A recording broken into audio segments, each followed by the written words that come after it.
This video will cover how and where to get Zotero and a few basic setup things that you can use to set Zotero up for use at the University of Missouri.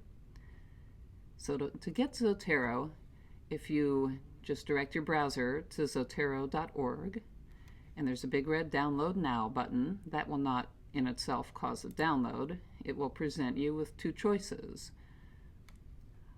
Most of the videos that you'll see in this series will be using the Zotero for Firefox. This is the original version of Zotero, and in those few areas where the two versions differ, I find Zotero for Firefox a little bit stronger. So you would be hitting that button. You'll be directed a couple of times to restart the Firefox browser, and then when you're done with that, it's a good idea to also add a plugin for Word, or if you use LibreOffice. You'll want to make sure that according to the word processor that you use, you choose the right download.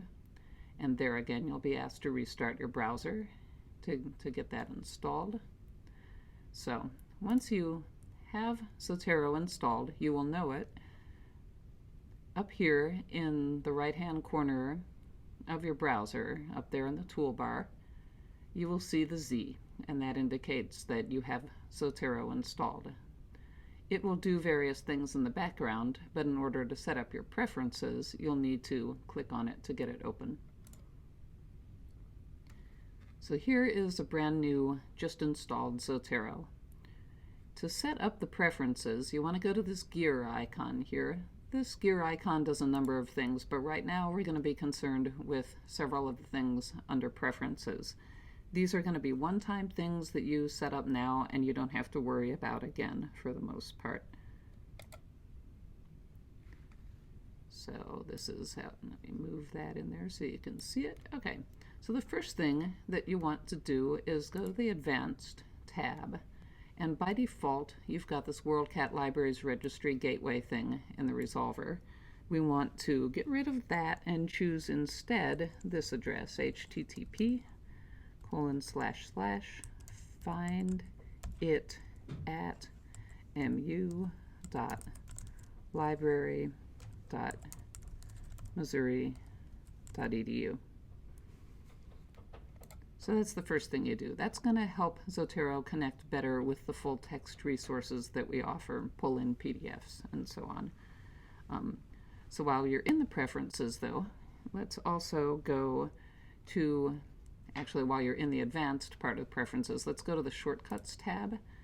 This is just to let you know that there are some nice shortcuts. If you're a keyboard shortcut kind of person, these are some shortcuts that you have available to use in Zotero.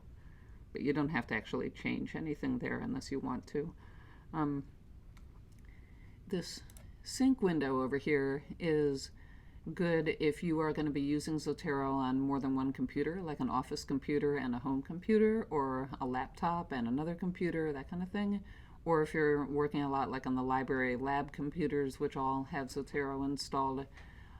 If you want access to your library, Zotero does not live in the cloud. It lives on a computer, but you are able to sync your information up online if you set up an account with them. And there's an option here to create an account. I'm not going to go through all of the clicks here, but just know that the first time when you start using Zotero with multiple computers, you'll have to do this little setup thing in here under the Sync tab. And then finally, the Site tab. This is letting me know that my Microsoft Word add-in has been installed, and if you did that earlier, that should be what you see as well. But if you didn't, this gives you a prompt to install the Word plugin. And then the other thing, though, is under Styles. This list here is of all of the different citation styles that come out of the box with Zotero. You'll see that there are 3 different Chicago styles for all you history and humanism people out there. For you engineers, there's IEEE, there's Nature for science folks, and so on, and APA 6 for a lot of you social science people. But for example, in the field of sociology, there is an ASA, American Sociological Association style, that you may want to download. for example, and there are also several journal styles that are available. The thing is, not all of them come out of the box with Zotero, so it can be a good idea early on to get additional styles. Here's what that looks like.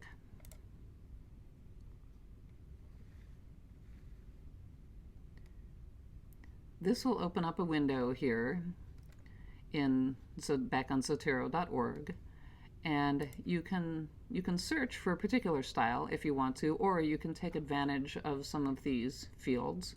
If your field is represented here, you can take a look at what's available. So for my sociology example, I could click on sociology. And just to give you an idea of what kind of thing is available, there's that ASA style I was mentioning, and when you hover over it, you can see what citations look like when they're put in that style. And some of these ones here are going to be major journals in the field of sociology that people have made up styles for who work with Zotero. And by clicking on any one of them, I'm going to do this one, you basically kind of hit OK, until it installs. So I hit OK, and I hit install, and next time I look at my list, there it is. It's installed. Simple as that. Didn't even have to restart. So those are a few of the setup things that you do. Most of the others I don't really mess with too much, but just so that you know, that is there. Now that that initial setup has been done, you are ready to start getting things into Zotero and using Zotero to power your bibliographies.